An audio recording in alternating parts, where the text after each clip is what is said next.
What up, guys? So here, back to another video. Gonna be installing one of these quantum solenoid for my buddy Henry. I bought it from him. Super cool dude, has a super sick Prius. But yeah, I'm gonna be installing it. Got a little cool sticker. It's like this. I don't know, you can kind of see it. It's there. So it's like a sensor on a VVTI. It's right there. To unplug that, unplug your battery. It's supposed to apparently give you more horsepower. We're gonna try it out, see if that really works. So let me go install that and we'll get to it. It's pretty simple. It's a very basic mod. It's very easy. You can do this yourselves. So you gotta take off the cover. Obviously I already did that. And then 10 mil.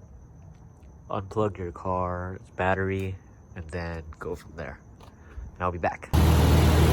So it's installed. It's right there. And all you gotta do is rev it for 3,000 for about 15 seconds. And then 6,000 for about another 15 seconds. And after that, it should be primed. And then you should be done. And then test drive it. It's kind of late, so I'm probably gonna test drive it tomorrow morning and then tell you all about it. None of